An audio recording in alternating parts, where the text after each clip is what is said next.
حي على الفلاح.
واذكروا نعمة الله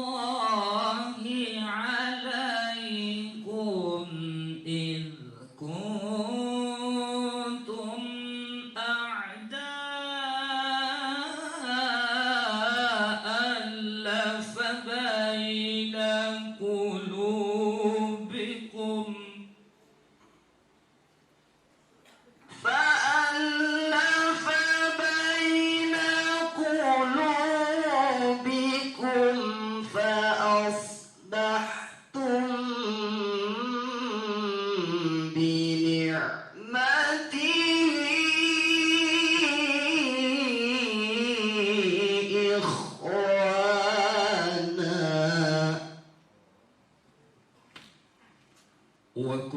وكنتم على شفا حفرة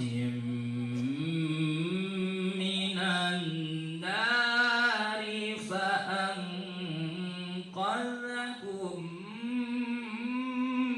منها كذلك يبين الله لكم آياته لعلكم تهتدون.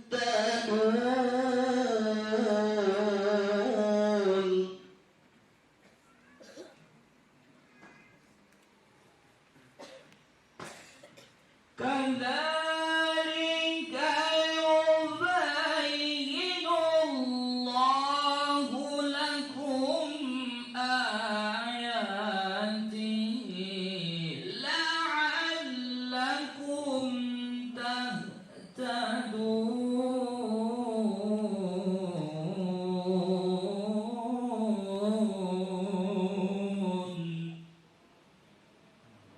كذلك يبين الله لكم آياته لعلكم تهتدون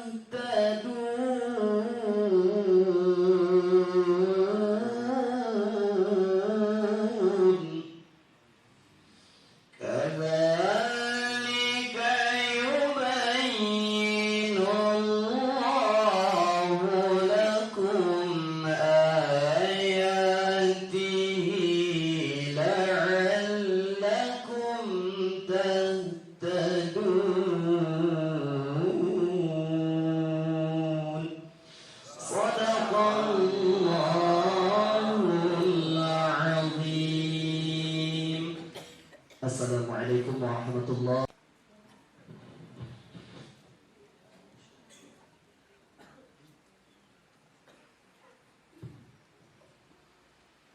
Assalamualaikum warahmatullahi wabarakatuh.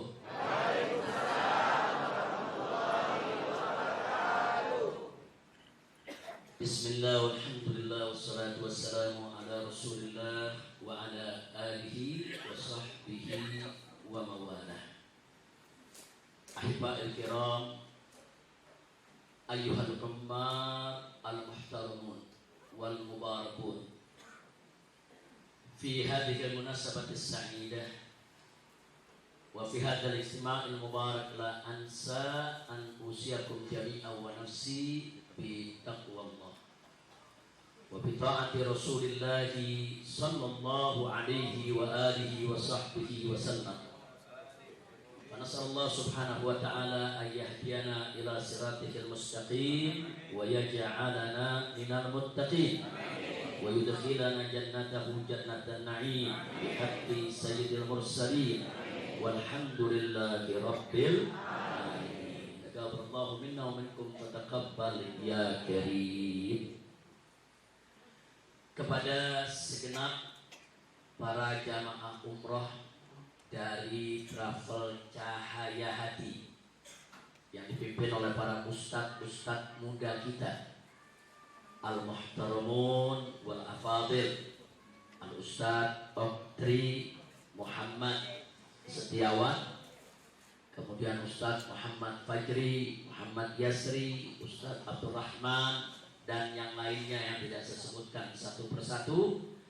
Hafidhahumullahu ta'ala wa ra'ahum, fa makanallahu bituli hayatihim fid dini wa dunya wal akhirah, amin ya rabbal alamin. Mudah-mudahan segenap jamaah umrah yang mengikuti perjalanan dengan Travel Hati yang datang dari berbagai daerah, khususnya dari Riau, dari Kendari, dari Palangkaraya, dari Sulawesi Selatan, dan beberapa daerah lainnya, mudah-mudahan semua yang melaksanakan umroh bersama Cahaya Hati ini akan mendapatkan umroh yang makbulah, ziarah yang mutakabbalah, dikabulkan segala hajatnya, dimudahkan segala urusannya, dilapangkan segala kesempitannya, disembuhkan segala penyakitnya, dilunaskan utang piutangnya, dimurahkan rizkinya,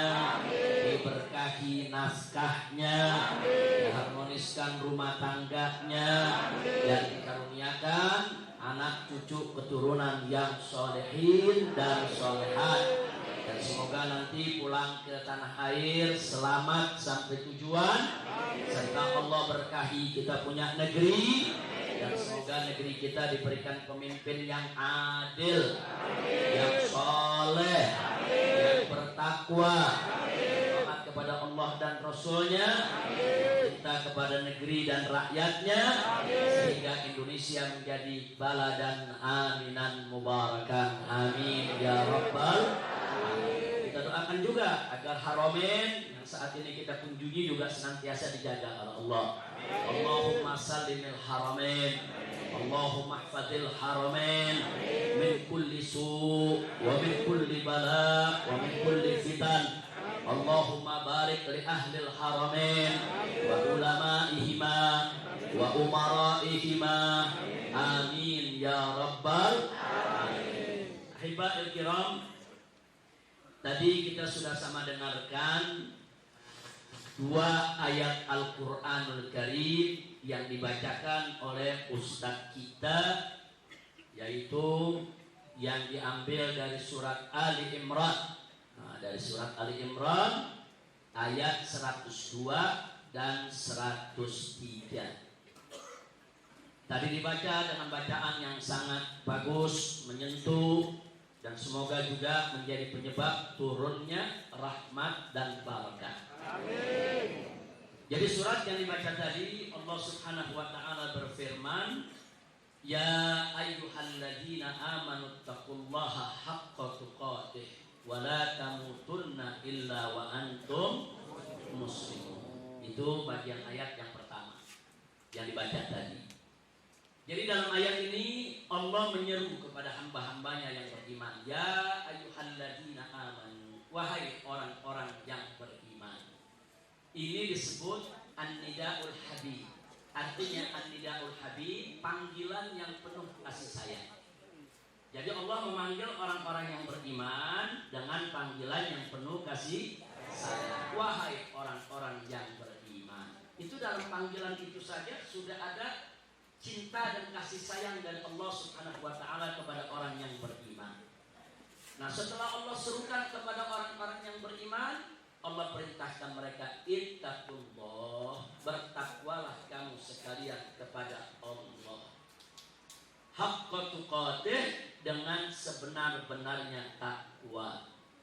Apa yang dimaksud dengan takwa? Para ulama mendefinisikan secara umum yang dimaksud takwa itu adalah imtithalu awamirillahi wajtinabu nawahihi ibtigha'a mardhatillahi subhanahu wa ta'ala. Jadi yang disebut takwa itu Pak, Bu, adalah menjalankan segala perintah Allah dan meninggalkan segala larangannya semata-mata hanya mengharap ridho Allah. Jadi siapa menjalankan perintah Allah, mengharap ridho Allah, itu takwa namanya. Kita mendirikan sholat 5 waktu karena kita mengharap ridho Allah, itu takwa namanya.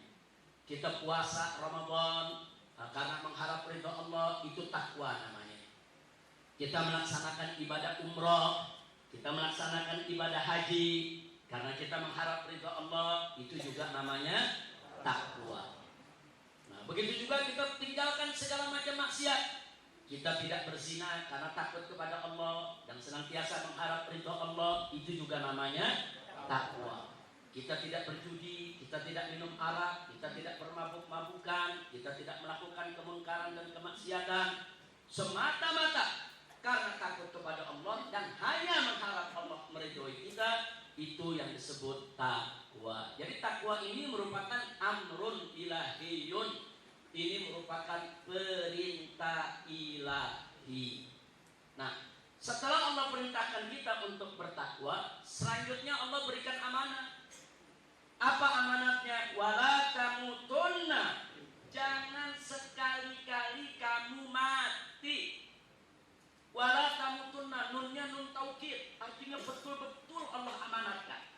Jangan sekali-kali kamu mati, meninggal dunia, illa, melainkan wa antum muslimun, engkau sekalian tetap sebagai orang Islam.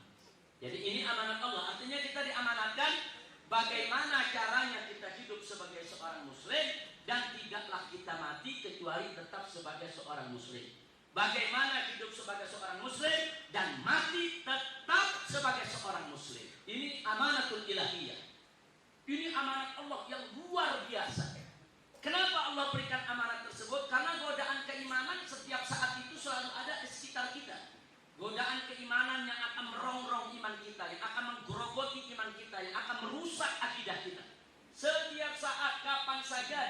saja rongrongan godaan semacam itu selalu ada. Jadi kalau kita tidak waspada untuk menjaga iman, menjaga akidah, hati-hati, kita bisa mati dengan kehilangan iman. Na'udzubillah min. Nah, karena godaan ini memang berat, sepanjang zaman memang ada, di mana tempat juga selalu ada. Allah amanatkan kita, wala tamutunna illa wa antum muslimun. Makanya jagalah iman kita, jagalah akidah kita, jagalah keyakinan kita, jagalah agama kita. Agama di atas segalanya. Hukum Allah dan Rasulnya harus kita junjung tinggi. Sekali lagi, hukum Allah dan Rasulnya harus kita junjung tinggi. Tancapkan di sanubari bapak-bapak dan ibu-ibu yang hadir di sini. Tancapkan dalam sanubari kita yang paling dalam, bahwa hukum yang paling adil, hukum yang paling benar, hukum yang paling sesuai untuk umat manusia sepanjang zaman, hukum yang wajib untuk kami taati adalah hukum Allah dan Rasulnya. Dan jangan pernah sekali-sekali mengalahkan hukum Allah dengan hukum manusia. Jangan pernah sekali-kali menomorduakan hukum Allah daripada hukum yang dibuat oleh manusia. Enggak, hukum Allah nomor satu, paling pertama, paling utama. Junjung tinggi-tinggi di atas kepala. Karena tunduk kepada hukum Allah itulah yang kelak akan membawa kita masuk ke dalam surganya Allah dengan memperoleh rahmatnya. Amin ya rabbal alamin. Nah, karena itu Bapak Ibu, saya ingatkan sekali lagi, apalagi di negeri kita, negeri tercinta Indonesia, ini godaan-godaan ini datang dari segala arah. At-tahadiyat min kulli jawanib. Tantangan keimanan ini di Indonesia datang dari berbagai arah. Di sana ada gerakan sepilis. Sepilis itu C-nya saudara sekularisme. Nah, kemudian P-nya pluralisme, L-nya liberalisme. Gerakan-gerakan sepilis yang luar biasa, saudara, menyebar kemana-mana dan didanai oleh pemerintah kita, bukan tidak didanai. Mereka mendapatkan dana yang besar, mereka dengan leluasa menyebarluaskan pemikiran-pemikiran liberal yang bertentangan dengan ajaran Nabi Muhammad SAW. Belum lagi gerakan-gerakan aliran-aliran sesat yang ngaku nabi, yang ngaku punya kitab suci sendiri, saudara. Aliran yang mencaci maki keluarga Nabi, yang menghina sahabat Nabi, aliran-aliran yang menistakan para habaib dan para ulama. Ini di mana-mana makin hari makin merajalela. Ini semua merupakan tantangan keimanan bagi kita semua. Belum lagi yang ketiga, menyebar juga di tengah-tengah kita upaya pemurtadan umat Islam, kristenisasi di mana-mana. Orang-orang miskin menjadi mangsa, saudara. Sedang terjepit ekonominya, sedang susah hidupnya. Datanglah orang-orang yang pura-pura membantu, tapi ujung-ujungnya umat Islam diajak murtad keluar dari Islam. Na'udzubillah min. Jadi tantangan di kita punya negeri luar biasa. Masih ada lagi tantangan yang gak kalah dahsyatnya. Tantangan gerakan komunis, gerakan ateis, gerakan anti Tuhan. Jadi kalau sekarang ada mengatakan komunis sudah gak ada di Indonesia, PKI itu udah dibubarkan, udah selesai. Ini orang-orang yang berbicara begini merupakan agen-agen komunis yang ingin meninabobokan umat Islam agar mereka tidak waspada daripada bahaya komunis yang ada, saudara. Maka itu jangan sampai kita dininabobokan, jangan sampai kita dilalaikan, jangan sampai kita akhirnya lupa bahwa gerakan-gerakan yang saya sebutkan tadi semuanya ini gerakan yang ingin menghancurkan Islam. Jadi ada gerakan pemurtadan, ada gerakan aliran sesat, ada gerakan liberal, begitu juga ada gerakan komunis yang merajalela di kita punya negeri, dan ini semua ingin menghancurkan kita. Tapi nggak usah khawatir ya ikhwan, kalau kita ikhlas, kita terus berjuang, kita terus kompak, kita terus bertakwa, nggak usah khawatir. Allah akan selalu ada bersama kita. Makanya dalam rangka untuk menjaga iman tadi, di ayat yang berikutnya, saudara, mari kita baca. Tadi kan baru ayat yang sebelumnya, yang pertama nih, yang kedua, bagaimana cara kita bertakwa kepada Allah? supaya kita hidup sebagai muslim, mati sebagai muslim. Belum kita tanya, Allah sudah kasih jalannya di ayat yang berikut. Allah nyatakan wa atasimu bihablillahi jami'a wa la tafarraqu. Ini kuncinya yang Allah kasih. Jadi kalau kau ingin jaga itu takwa, jaga iman, ingin mati dalam keadaan beriman, wa atasimu bihablillahi jami'a.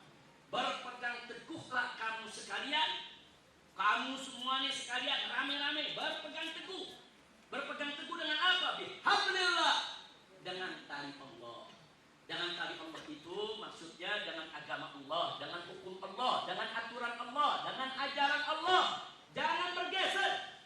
Kita diperintahkan oleh Allah kalau ingin selamat dunia akhirat, kalau ingin selamat kita punya iman dan Islam, kalau ingin selamat kita punya perjuangan semua, maka al-iqtisam bihablillah. Pegang teguh dengan agama Allah, pegang itu agama Allah yang kuat, pegang itu akidah, pegang itu tauhid, pegang itu syariat, pegang itu akhlak. Nah ini yang akan menyelamatkan kita ya ikhwan. Dan Allah ingatkan, wala tafarraqu. Jangan sekali-kali kamu bercerai-berai. Jangan sekali-kali kamu berpecah belah. Jangan. Jadi kalau kita semua berpegang teguh, bersatu dalam agama Allah, bersatu dalam takwa, bersatu dalam kebenaran, tidak bercerai-berai, itulah kunci kemenangan kita mendapatkan ridha Allah Subhanahu wa ta'ala. Ya ikhwan, ahibbahil kiram, kita memang disuruh bersatu, tapi bersatu bukan sembarang bersatu. Bukan bersatu dalam korupsi, bukan bersatu dalam kecurangan, bukan bersatu dalam kezaliman, bukan. Tapi bersatu dalam takwa kepada Allah, bersatu dalam iman, bersatu dalam Islam, bersatu memegang hablullah, yaitu memegang tali Allah. Dalam ayat lain Allah nyatakan wa ta'awanu 'alal birri wa taqwa. Kerjasama kamu semua, gotong royong kata Allah. Dalam apa? Dalam bir, dalam kebaikan dan takwa. Itu disuruh kerjasama dalam kebajikan dan dalam takwa. Wala ta'awanu, jangan sekali-kali kamu bekerja sama gotong royong alal itsmi wal udwan, di dalam dosa. Jadi dalam dosa, dalam perbuatan munkar, maksiat, nggak boleh kita bekerja sama ya ikhwan. Nah karena itu jelas sekali kenapa Allah perintahkan kita bersatu di dalam menjaga iman. Sebab kalau kita bersatu kita jadi kuat. Kalau kita bersatu kita bisa saling mengingatkan. Kalau kita bersatu ya ikhwan, musuh juga nggak gampang untuk menjatuhkan kita. Nah, kita belajar aja lah dari apa yang terjadi kemarin di Indonesia pada tahun 2016 ya ikhwan. Mari kita lihat. Nah, waktu itu umat Islam di Indonesia bukan melawan sembarang orang, bukan. Pilkada Jakarta itu, Bapak Ibu, bukan sekedar pilkada, tapi itu merupakan pertarungan ideologi. Pertarungan ideologi apa, Habib?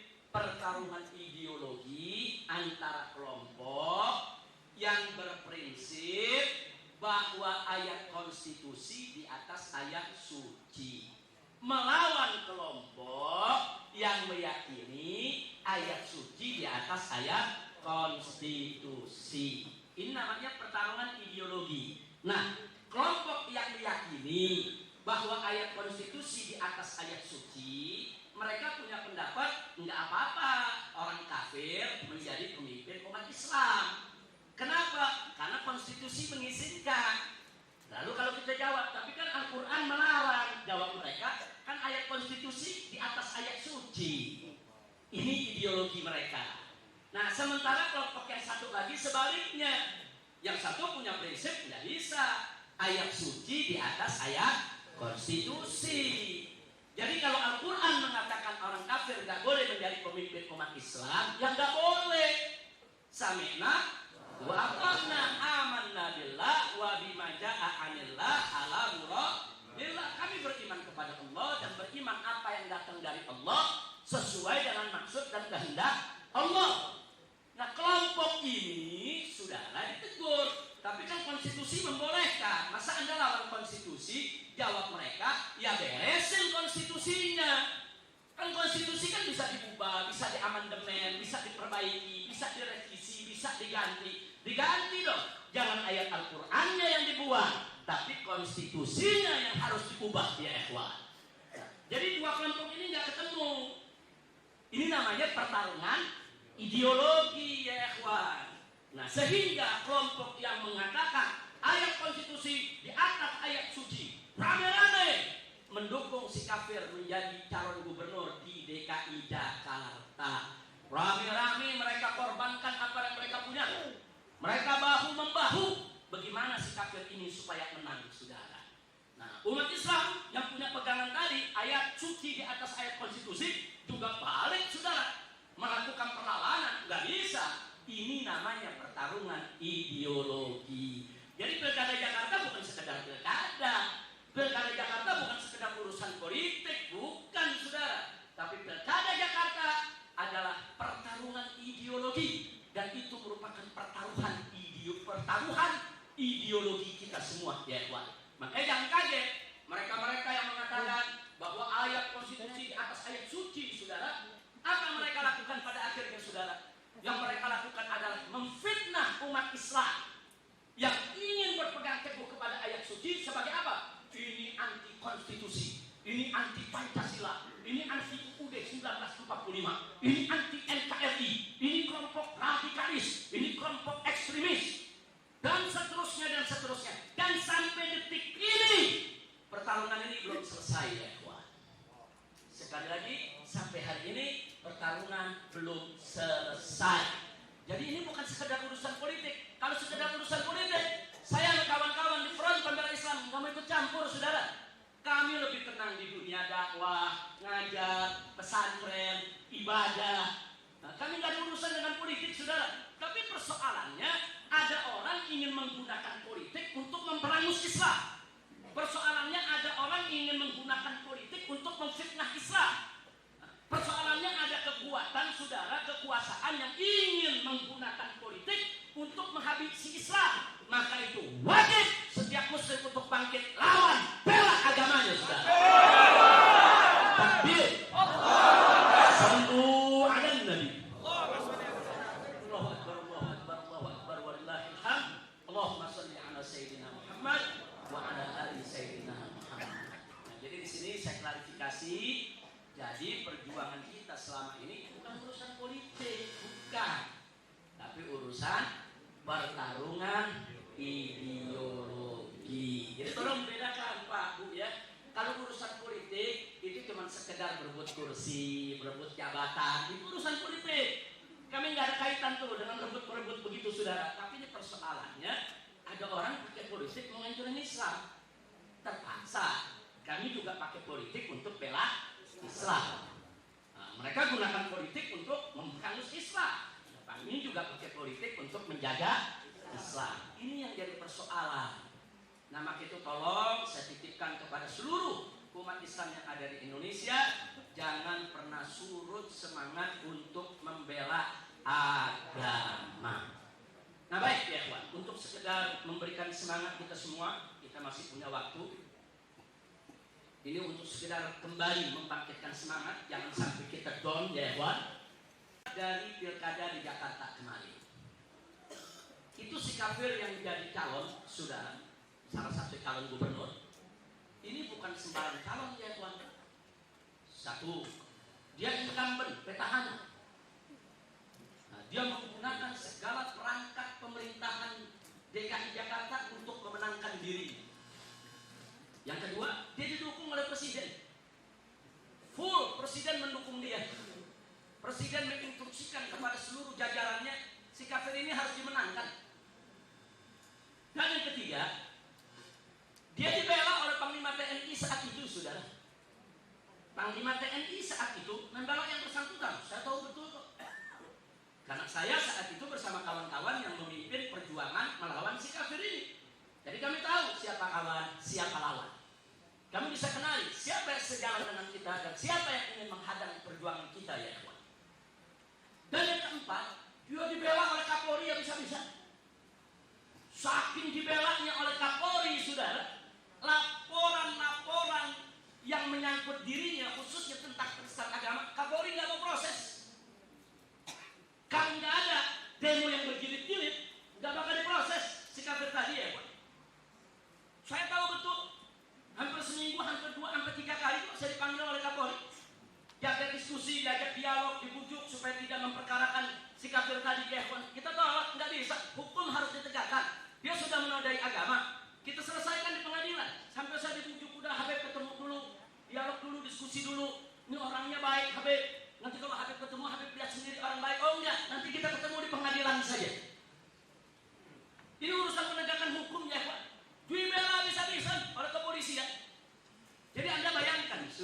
udah incumbent, dibela presiden, dibela panglima TNI, dibela Kapolri, dan didukung oleh partai-partai besar.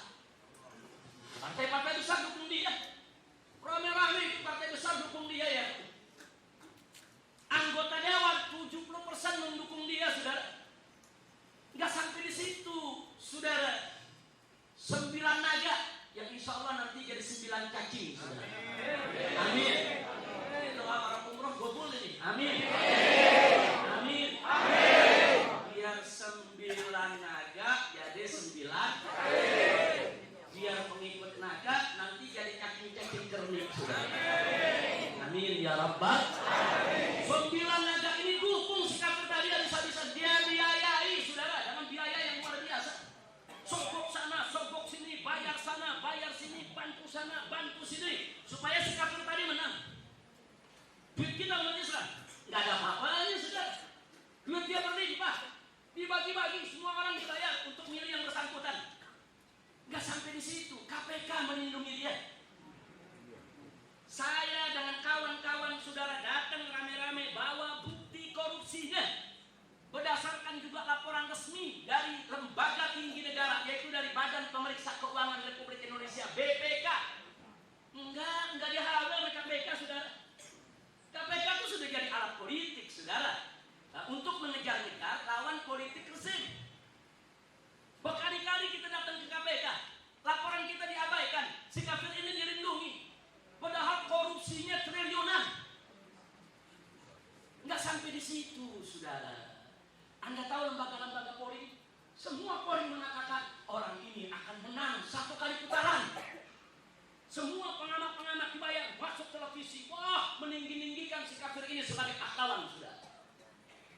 Nggak sampai di situ, nggak sampai di situ. Si kafir ini juga membentuk grup-grup preman untuk mengintimidasi orang supaya memenangkan yang bersangkutan, saudara. Jadi yang kita lawan saat itu bukan sembarangan, saudara.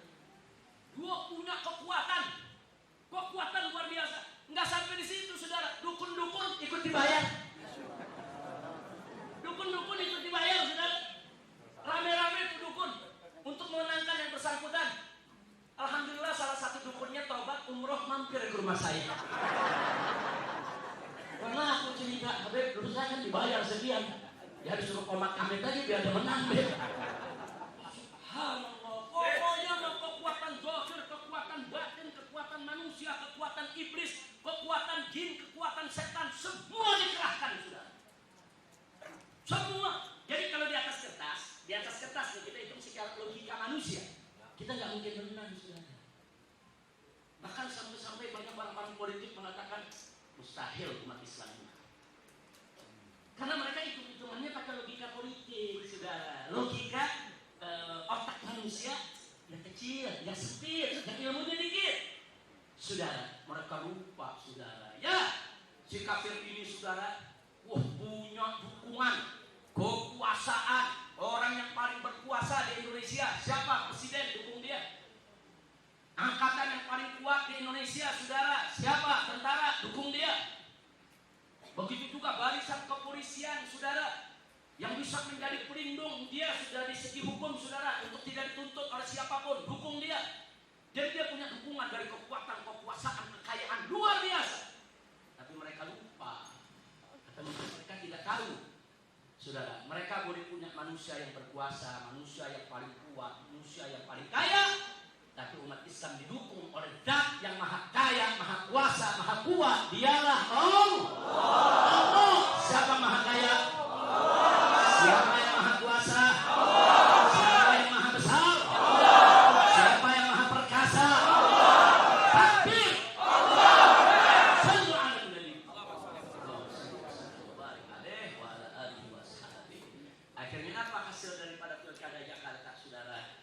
Mereka kalah total, kalah mutlak. Kok bisa?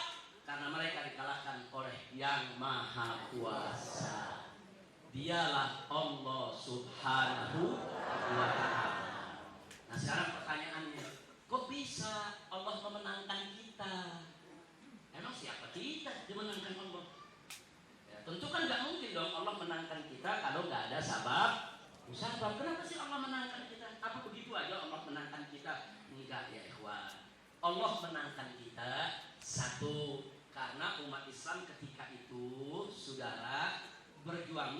sendiri-sendiri, tapi kompak, rame-rame. Bahkan bukan hanya warga Jakarta, warga daerah ikut memberi dukungan, saudara. Warga daerah ikut memberi dukungan. Subhanallah. Jadi umat bersatu. Sampai ada aksi 411, aksi 212. Itu kan yang turun bukan orang Jakarta aja, saudara. Orang Riau banyak yang turun, orang Makassar banyak yang turun, dari mana-mana saudara pada turun, saudara. Luar biasa. Jadi kita bersatu, bukan warga Jakarta saja, saudara. Dari Sabang sampai Merauke, umat Islam rame-rame tumplek ke Jakarta untuk bela Allah, untuk bela Quran, untuk bela Nabi. Ini salah satu sebab kita mengetuk pintu rahmat Allah dan Allah memenangkan kita. Satu, karena kita bersatu. Yang kedua, karena kita ikhlas. Buktinya kan datang pada nggak ada yang dibayarin, saudara. Mereka datang nggak ada yang dibayarin. Yang dari Banten, Jawa Tengah, Jawa Timur, ongkos sendiri-sendiri. Yang dari Lampung, dari Riau, dari mana-mana, ongkos sendiri-sendiri. Bahkan saking ikhlasnya, saudara, santri-santri dari Ciamis yang jaraknya 200 km lebih dari Jakarta sudah sewa mobil, ada duit, bukan nggak ada duit, saudara. Tapi, saudara, perusahaan transportasi bisnya diancam oleh polisi. Mau dicabut izinnya, saudara, nggak boleh mengangkut santri ke Jakarta. Akhirnya dibatalkan. Tapi karena mereka ikhlas, mereka jalan kaki. Subhanallah. Itu namanya ikhlas. Kalau nggak ikhlas, nggak bakal mereka mau jalan kaki, saudara. 200 km lebih, ngapain di Jakarta kalau bukan ikhlas, saudara, kalau bukan cari ridha Allah. Ini yang saya katakan tadi, ini rahasianya. Kenapa Allah berikan kita kemenangan? Satu, kita bersatu, kita kompak. Kita sama-sama iktisam. Kita sama-sama memegang teguh hablullah, agama Allah, ajaran Allah, hukum Allah. Kita bersatu bukan dalam kejahatan, kita bersatu dalam kebaikan, bersatu dalam iman, bersatu untuk membela Allah dan Rasulnya, bersatu untuk membela Al-Quran, bersatu untuk membela agama. Allah berkahi, saudara. Dan ikhlas. Dengan ikhlas itulah akhirnya umat Islam rame-rame berkorban. Bayangkan Pak Bu, yang turun sampai 7 juta lebih, tapi nggak ada kekurangan makan, nggak ada kekurangan minum, nggak ada. Bahkan kami panitia nggak nyiapin apa-apa, nggak nyiapin makanan, nggak nyiapin minuman. Nah begitu mau sholat juga kami bingung, ini wudhunya bagaimana? Orang kita nggak sediain tempat wudhu. Kita pikirnya urusannya rame-rame pada tayamum ini semua. 5 menit mau azan, Allah kasih hujan. Subhanallah, Allah kasih hujan. Itu hujan, jangankan buat wudhu, buat mandi junub cukup sudah. Subhanallah, walhamdulillah, wa la ilaha illallah, wallahu akbar. Indah tidak pertolongan Allah? Indah tidak kuasa Allah? Allah yang bantu, Allah yang tolong, saudara. Nah, jadi kuncinya apa? Ikhlas, bersatu, kompak, berkorban. Kita bakal dimenangkan oleh Allah Subhanahu wa taala. Jadi nggak usah khawatir, nggak usah khawatir. Karena itu kondisi terakhir sekarang, saudara, jangan kita putus asa. Ada yang nanya, jamaah umroh pada datang ke rumah saya, yang ditanya satu, Habib, gimana nih Prabowo kalah? Yang ditanya gimana Prabowo kalah? Saudara, jangan putus asa. Prabowo itu kita usung bukan karena dia yang paling hebat, paling suci, paling mulia, paling bagus. Bukan. Kita usung karena realita politik darurat. Nah, nggak ada pilihan lain. Kita usung. Dan tujuan pengusungan Prabowo apa, saudara? Satu, tolong catat baik-baik. Ijtima ulama itu berkumpul. Satu, mereka melihat bahwa kezaliman itu sudah merajalela di Indonesia dan sudah dipertontonkan secara telanjang, secara struktural, terstruktur, sistematis, dan masif. Ini ketidakadilannya, saudara. Sehingga ulama melihat amar ma'ruf nahi munkar itu wajib, kecurangan dan kezaliman itu harus dilawan. Tapi ngelawannya harus konstitusional. Gak boleh angkat senjata, bunuh-bunuhan, gak boleh. Jadi kalau begitu, bagaimana kita menegakkan keadilan di Indonesia? Jalannya, kita harus tumbangkan rezim yang zalim. Tapi menumbangkan rezim zalim harus konstitusional. Bagaimana cara konstitusional, saudara? Caranya harus ikut pemilihan presiden. Nah, kalau kita mau tumbangkan rezim Zalim, kita mau ikut pilpres, kita mesti punya calon dong. Nggak bisa maju nggak ada calon, saudara. Nah, calonnya bagaimana? Kita tanya nih calonnya ulama, tapi kan kita nggak punya partai. Kalau kita punya partai memenuhi syarat, bukan Prabowo yang kita naikin, Ustadz Abdul Somad yang kita calonin. Lah kan kiai masih banyak, ulama masih banyak, saudara. Bukan saya rendahkan Prabowo, bukan. Saya hanya ingin menunjukkan kepada publik bahwa pengusungan Prabowo jangan langsung dianggap wah ini ulama-ulama salah pilih, salah jalan, salah hitung. Bukan, itu realita politik. Kan kalau kita mengusung presiden mesti punya partai. Kan partainya syaratnya mesti 20% kursinya. Kan kita nggak punya. Mau nggak mau kan kita satuin tuh PKS, PAN, Gerindra supaya bisa punya calon. Nah, yang presentasinya paling banyak siapa? Gerindra. Gerindra maunya apa? Prabowo. Ya apa boleh buat. Kita dorong Prabowo, tapi dengan fakta integritas, perjanjian, tanda tangan dan ulama, saudara. Kalau mau didukung, baik, tanda tangan ini dulu fakta integritas. 17 poin. Nah, supaya apa? Supaya dia tidak khianat kalau menang. Kita pegang perjanjiannya, saudara. Nah, ini yang dilakukan ulama. Jadi artinya apa? Artinya tujuan kita itu bukan memenangkan Prabowo. Tujuan kita adalah menegakkan keadilan. Jalannya harus tumbangkan rezim yang zalim. Tumbangkan rezim yang zalim harus konstitusional. Lewat jalan konstitusional kita usung Prabowo sebagai calon presiden. Artinya apa? Mengusung Prabowo hanya merupakan salah satu jalan, bukan satu-satunya jalan. Catat baik-baik. Mengusung Prabowo hanya salah satu jalan, bukan satu-satunya jalan. Jalan, bukan tujuannya. Jalan. Mengusung Prabowo jalan untuk tumbangkan rezim zalim. Tumbangkan rezim zalim jalan. Untuk apa? Untuk menegakkan keadilan. Berarti tujuannya apa? Menegakkan keadilan. Jadi kalau tujuan kita mengusung Prabowo, Prabowo kalah, selesai perjuangan kita. Tapi kalau tujuan kita menegakkan keadilan, mengusung Prabowo, Prabowo kalah, belum selesai perjuangan kita, saudara. Karena tujuan kita adalah penegakan keadilan. Kira-kira jelas tidak? Paham tidak? Karena itu jangan kita terus down dengan kekalahan Prabowo atau dikalahkan dengan kecurangan yang terstruktur, sistematis, masif, bahkan brutal. Jangan, ini bagian perjuangan, saudara. Perjuangan itu kadang-kadang kita berdiri, kadang-kadang kita jatuh. 1000 kali kita jatuh dalam perjuangan, 1000 kali kita gagal, saudara. Maka 1001 kali kita harus bangkit kembali, lanjutkan perjuangan, rebut itu kemenangan. Takbir. Sallu ala Nabi. Kira-kira jelas tidak? Jadi sekarang kan Prabowo sudah dikalahkan dengan kecurangan, saudara. Ya sudah selesai. Ini episode. Masih ada episode lain yang harus kita lakukan. Ini pertarungan ideologi belum selesai.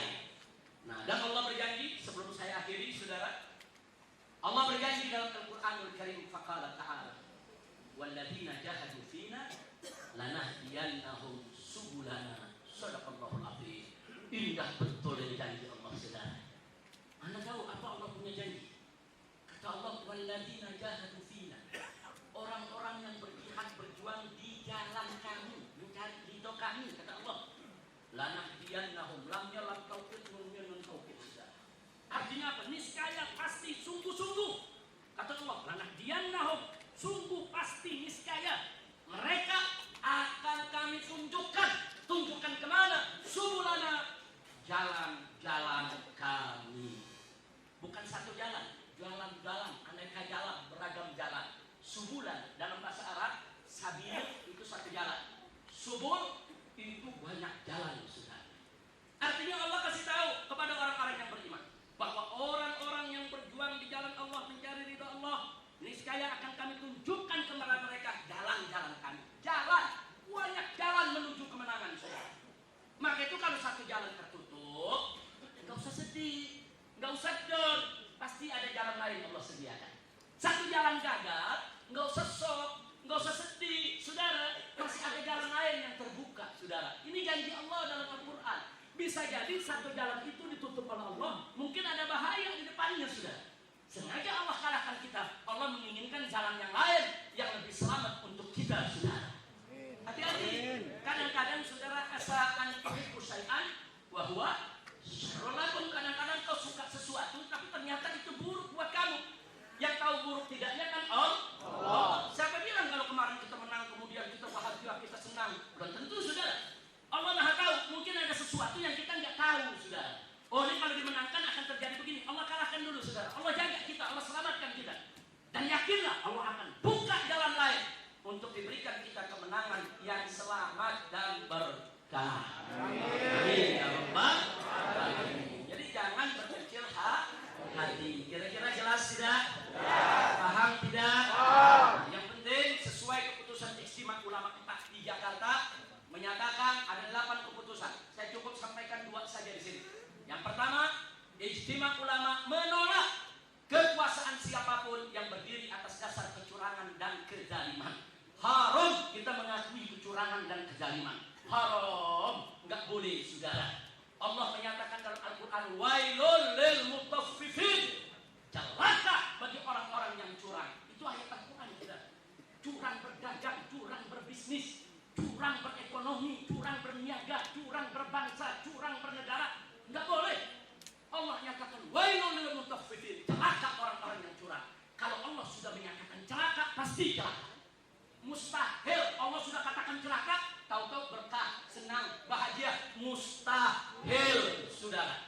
Kalau Allah katakan celaka bagi orang-orang yang curang, maka mereka yang curang pasti celaka, pasti tidak berkah, tidak akan bahagia, tidak akan senang, tidak akan pernah, saudara. Kalau Allah sudah katakan celaka, pasti celaka.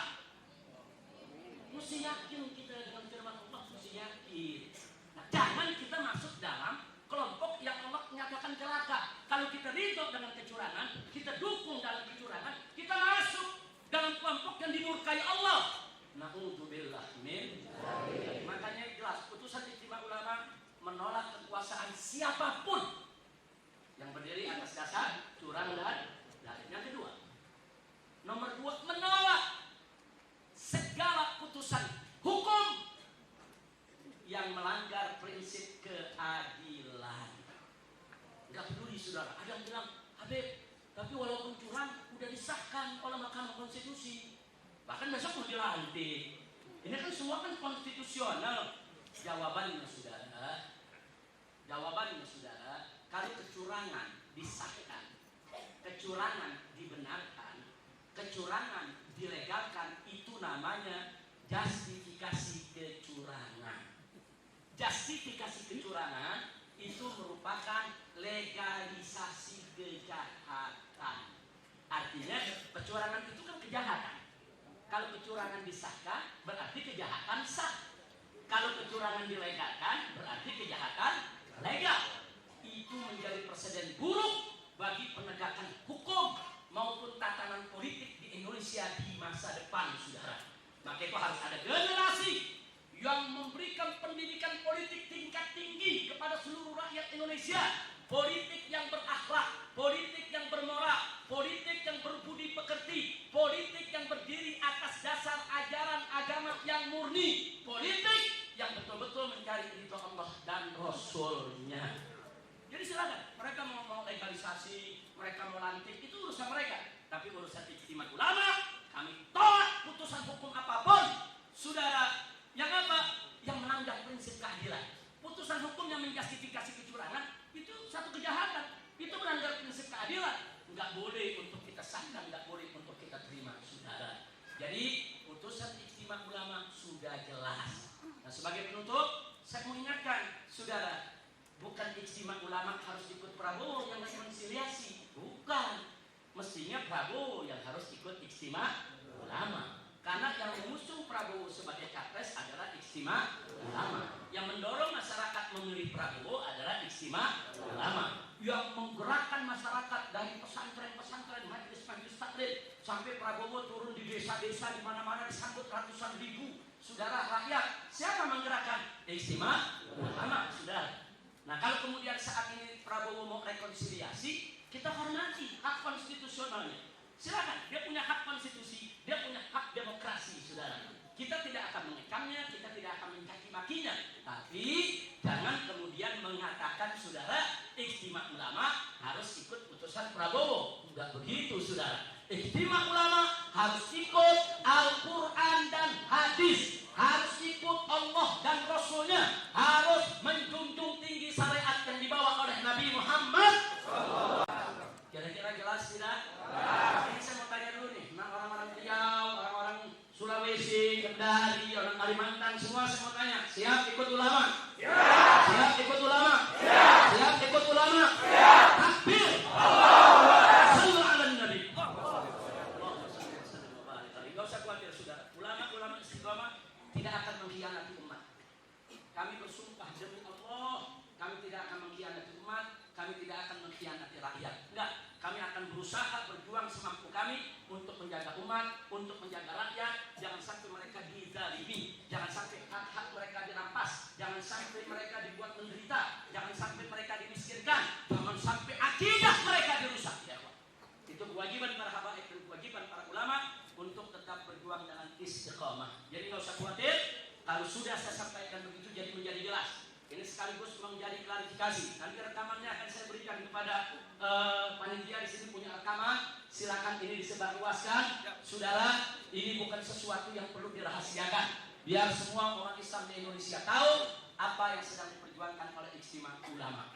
Jadi nggak usah khawatir, kami tetap bertekad untuk membela, menjaga Al-Quran, membela agama Nabi, membela syariat. Dan kami akan terus berjuang bagaimana untuk menuju NKRI bersyariah. NKRI NKRI NKRI Takbir! Sallu ala Nabi. Nah, itu yang saya mau sampaikan. Mudah-mudahan kita semua diberkahi Allah Subhanahu wa taala, dan mudah-mudahan Anda semua akan mendapat umroh makbulah.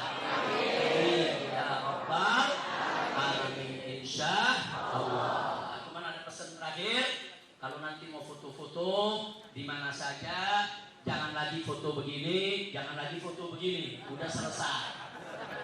Foto begini mau begini udah selesai. Jadi fotonya bagaimana, Be? Begini.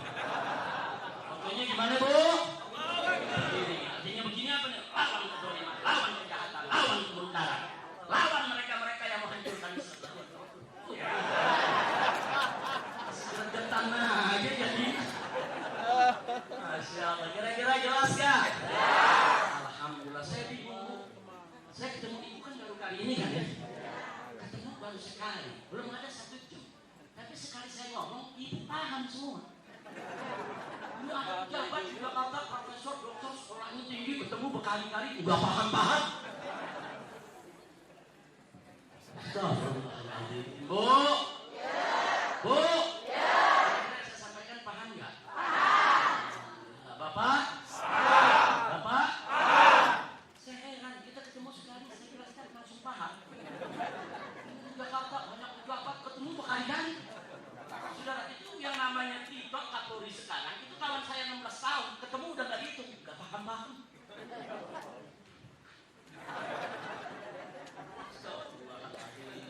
Tapi saya mau tanya sekali lagi semua, paham nggak? Paham nggak? Betul? Karena sudah paham, saya cukupkan ceramah. Udah paham semua. Udah paham ya? Udah saya tutup. Udah paham belum? Goblok lu. Duduk paling depan nggak paham-paham. Maaf, alasannya bilang Beb, jangan bilang goblok dong. Bukan goblok, lagi kangen Beb. Maaf, jangan melotot, nanti marah dibilang goblok. Alhamdulillah, bukan goblok Bu, tapi kangen, rindu. Kita masih mau bertemu. Makanya terima kasih kepada Ustadz Okri dan kawan-kawan yang dari jauh-jauh hari sudah menghubungi saya. Nah, beliau bilang, Beb, nanti banyak jamaah, saya mau bawa, ada waktu gak ketemu? Saya bilang, kalau dari jauh-jauh hari janjiannya insya Allah bisa, asal jangan mendadak. Karena setiap hari saya di rumah terima tamu jamaah umroh banyak. Setiap hari tamu saya bisa 50 orang, 100 orang, kadang-kadang 200 orang, umroh dari mana-mana. Nah, karena itu khusus untuk Ustaz Topri, karena beliau bilang, jamaahnya banyak, ada ratusan, hampir 1000 ini, Bek. Wah, jangan dibawa ke rumah, Ustaz. Kalau bawa ke rumah, ada rumah saya rubuh. Saya bilang Ustaz Topri, ya sudah, Ustaz Topri cari tempat di penginapannya, aula atau ruang makan atau musola atau apa saja, insya Allah saya yang datang. Nah, saya datang di sini didampingi oleh Buya Abdul Wahid Al-Manduri. Beliau adalah Imam FPI Saudi. Kemudian di sampingnya ini Tuan Guru Mawardi Asak Saki. Beliau ini dari Lombok. Beliau adalah Ketua Tanfidi daripada FPI Saudi. Kemudian di sampingnya ini ada Ustadz Son Haji. Di samping saya juga ada Ustadz Ehsan. Beliau-beliau ini semua merupakan pengurus FPI Saudi yang selalu setiap hari mendampingi saya, mengatur jadwal-jadwal tamu, kemudian kita diskusi, mencari informasi dan lain sebagainya. Jadi alhamdulillah Bu, di Mekah ini juga Masya Allah yang mengikuti daripada kegiatan kita, pengajian kita, majelis kita, ini kalau dikumpulkan semua bisa ribuan orang. Jadi gak usah khawatir Bapak Ibu, saya di sini aman, nyaman, tenang, senang, dan penuh berkah. Saya yakin di antara Anda tentu ada yang bertanya, karena tamu-tamu saya dari mana-mana pertanyaannya ini nih, yang selalu ditanya, Habib kapan pulang? Ayo, di sini ada yang nanya begitu? Ada? Ada apa banyak? Banyak besar. Baik ya Pak, sekarang kapan saya pulang? Tentu pertanyaan itu saudara harus saya rincikan jawabannya. Tolong dicatat baik-baik bahwa saya sejak tanggal 1 Syawal 1439, 1,5 tahun yang lalu, dicekal, tidak boleh keluar dari Saudi. Siapa yang dicekal? Yang dicekal adalah pemerintah Saudi. Kenapa saya dicekal? Apa saya melakukan pelanggaran pidana? Tidak. Pelanggaran perdata? Tidak. Pelanggaran keimigrasian? Tidak. Pelanggaran lalu lintas? Tidak. Atau ada utang piutang dengan orang di sini yang saya nggak bayar? Tidak. Saya tidak melakukan pelanggaran apapun. Makanya saya protes. Waktu itu saya protes kepada pemerintah Saudi secara prosedur, tentunya protesnya. Kenapa saya dicekal? Karena kalau mencekal harus ada alasannya dong. Apa alasannya? Nah, ternyata saya baca alasannya adalah asbabun amniyah. Apa itu asbabun amniyah? Alasan untuk keamanan. Nah, tapi saya tolak. Saya bilang saya selama ini merasa aman. Saya jalan-jalan ke Turki, saya ke Yaman, saya ke Maroko, saya ke Malaysia, saya keliling dunia, aman. Nggak ada yang mengganggu keamanan saya. Jadi saya mau tahu ini keamanan siapa? Saya mau tahu nih maksudnya keamanan, ini keamanan siapa? Nah, setelah kita desak, kita cari-cari informasi, ternyata pemerintah Indonesia yang meminta kepada pemerintah Saudi untuk mencekal saya agar tidak keluar dari Saudi. Ini keterangan yang kita dapatkan dari sini, ya kawan. Nah, karena itu kalau pemerintah di Indonesia mengatakan Habib Rizik pengecut, takut pulang, bukan saya yang takut, mereka yang takut saya pulang. Ya, mungkin kemarin mereka sudah mengatur kecurangan-kecurangan yang terstruktur, sistematis dan masif. Takut rencana ini digagalkan, takut rencana ini dilawan habis-habisan. Ya mereka cegah saya pulang. Jadi jangan dibalik, bukan saya yang takut pulang, tapi rezim penguasa saat ini yang takut saya pulang, saudara. Nah, itu yang perlu saya sampaikan. Jadi sampai hari ini saya belum bisa pulang karena dicekal. Dan sebulan setelah saya dicekal, waktu itu visa saya habis. Jadi artinya saat ini status saya dicekal dan saya tidak punya visa. Nah, biasanya pemerintah Saudi punya aturan, orang yang tidak punya visa 1 hari saja telah visanya ditangkap, dia denda, deportasi. Tapi alhamdulillah 1,5 tahun saya dicekal dan tidak punya visa, saya tidak pernah diganggu oleh pemerintah Saudi. Tidak pernah diganggu. Pemerintah Saudi di sini memperlakukan saya dengan baik. Semoga Allah memberikan ganjaran yang berlipat ganda. Tidak pernah diganggu. Hanya pemerintah Saudi mencekal saya saja, tidak boleh keluar dari Saudi. Dan saya masih terus berusaha. 1,5 tahun ini saya berusaha. Terus saya minta supaya ketal itu dicabut agar saya bisa segera pulang. Tapi permintaan ini belum dikabulkan. Nah, apalagi setelah terjadi pemasangan bendera ISIS di rumah saya oleh operasi intelijen busuk dari Indonesia, pemerintah sini makin yakin bahwa saya tidak aman. Kalau dilepas kemana-mana mungkin akan diburu oleh musuhnya, akan dikerjai oleh musuhnya. Justru pekerjaan semacam itu akhirnya makin memperkuat alasan pemerintah Saudi untuk tidak mengizinkan saya keluar dari Saudi. Untuk ini saya tidak mengeluh karena memang 2,5 tahun saya tinggal di Saudi, aman, nyaman, tenang, senang, dan penuh berkah. Penuh berkahnya apa? Saya bisa ketemu tamu tiap hari dari seluruh Indonesia ya kawan. Tiap hari, kalau saya di Jakarta belum tentu ketemu. Saya kalau di Jakarta belum tentu ketemu ibu-ibu. Tapi di sini tiap hari, bayangkan 2,5 tahun saya di Saudi tiap hari. Saya ketemu ulama, ketemu tokoh, ketemu pimpinan majelis taklim, pimpinan pondok pesantren, dai se-Indonesia. Belum lagi pejabat-pejabatnya, yang gubernur, yang wali kota, yang anggota dewan. Ada yang berani difoto, ada yang takut difoto bareng sama saya. Nah, macam-macam, pokoknya semua datang. Mereka memberikan aneka ragam informasi. Dan di sini kita bisa gelar ijtima ulama 1, ijtima ulama 2, ijtima ulama 3, ijtima ulama 4. Saudara, dan seterusnya, ini semua adalah anugerah Allah. Ini anugerah Allah ya, Pak. Makanya saya tidak berani mengatakan tujuan operasi intelijen dari Indonesia mempersulit saya, membuat saya susah, membuat saya menderita. Tapi yang terjadi di sini, Allah nggak kasih saya susah, Allah nggak kasih saya menderita ya, Pak. Allah ganti semua saya di sini aman, nyaman, tenang, senang, berkah. Hidup dengan istri, hidup dengan anak-anak. Anak-anak bahkan yang dulunya di Jakarta belum hafal Quran, di sini jadi hafal Quran ya kawan. Kita masukkan ke lembaga-lembaga tahfidzul Quran. Ini semua adalah anugerah Allah. Hada min fadli Rabbi liyabluwani ashkur am akfur. Nah itu yang bisa saya sampaikan. Jadi pertanyaan bapak-bapak, kapan saya pulang? Saya belum bisa jawab. Tapi kalau cekal ini dicabut, insya Allah saya akan segera pulang. Nah tapi sekali lagi, saya tidak akan mengemis.